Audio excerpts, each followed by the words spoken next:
Welcome into this edition of the Royal Take here on ThompsonsTake.com, also on the Thompson's Take Facebook page and YouTube channel. My name is Matt Thompson, checking in with you as always. Well, it's official. Wade Davis is headed to Chicago to close out games for the Cubs, and Jorge Soler is coming to Kansas City. So what does this mean for the Royals?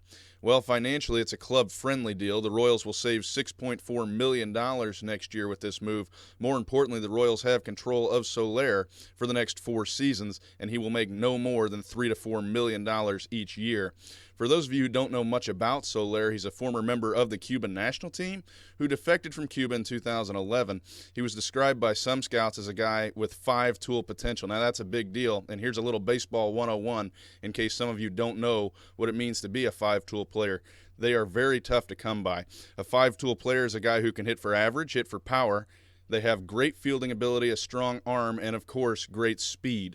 After coming to the U.S., Soler drew interest from several teams and eventually signed a 9-year deal with the Cubs worth $30 million.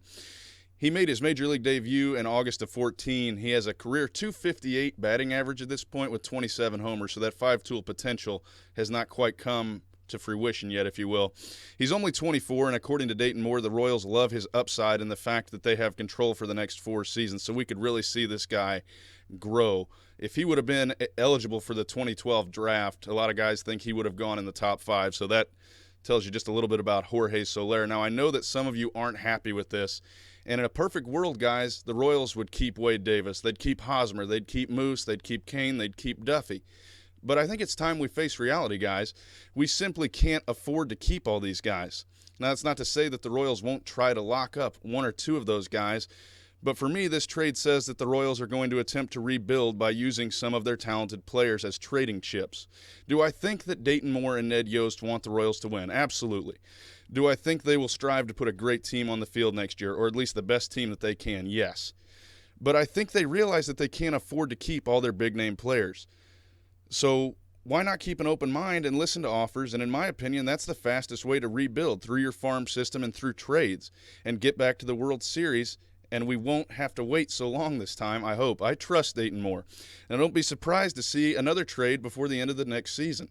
I hate to say it, but barring a huge financial investment by the Glass family, around $150 million, we won't keep Eric Hosmer. He's a Scott Boras client. And that's the kind of money he's going to want, and that's probably the kind of money that a lot of teams will be willing to give the Gold Glove first baseman.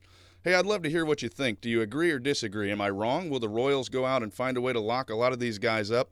Let me know down below. One thing's for certain, it will be very interesting to see the moves that the Royals make going forward. Best of luck to Wade Davis next year in a Cubs uniform. He's been a lot of fun to watch. I remember when the Royals acquired Davis and Shields in the Will Myers deal back in December of 2012, people referred to that as the James Shields trade. Well, with the body of work that Wade Davis has put together out of the bullpen the last few years, I think it's safe to say that that is now and will forever be considered the Wade Davis trade. It's a big reason we won a World Series, ladies and gentlemen. This has been the Royal Take here on ThompsonsTake.com, also on the Thompson's Take Facebook page and YouTube channel. My name is Matt Thompson. Thanks for listening. Be sure to stay connected to Thompson's Take on social media. Like us on Facebook, follow us on Twitter and Instagram. Thanks a lot, guys.